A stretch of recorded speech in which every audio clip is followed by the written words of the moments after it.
I'm just me. I've always done the same things, and I'm still astonished when people think that anything I do is special or different because I feel like I'm just doing what I'm supposed to be doing.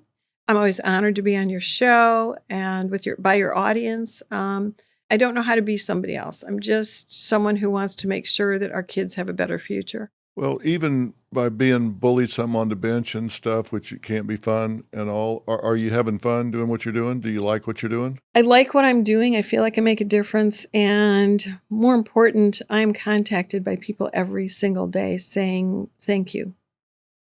And that is truly meaningful to me that they trust me with their stories, that they share their lives with me, and that I've made just a tiny difference you can change history in a big way, but when you change an individual's history, that's enough. If you made a bad choice and were a defendant,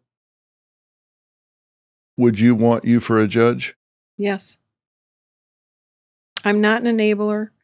I will help you to do better, but you will have to do the hard work. I treat everybody in front of me how I want my family to be treated or how I would want to be treated. And I think that's the old country sort of style that I was raised in. But the answer is yes, because I listen and because the decisions that I make, I think, are not just thoughtful, but include that backstory so that the next chapter in someone's life is going to be a meaningful, worthwhile one on a different path than they were on. Yeah. At least that's what I hope.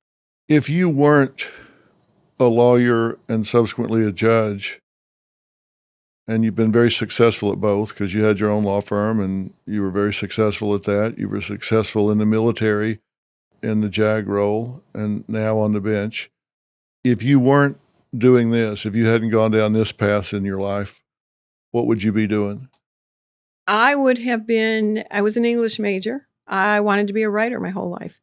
And I would have been writing since the time I graduated from high school and in college. And when I said to my father, when he said, "What are you going to go to college for?" I said, "I'm going to be a writer." He acted like I was going to go to Hollywood and make movies. And of course, not very many people get to do that. And he wanted me to be a doctor. No one wants me to be a doctor or a vet. It just isn't in me. I don't understand math or science. And so out of that voice fighting with my dad, I said, fine. He said, "How are you going to support yourself?" Well, I said, fine. I will go to law school. And I did that because doctors overall hate lawyers. It's been a great career. It's given me a lot of stories for my writing, and it hasn't stopped me because I've continued to write.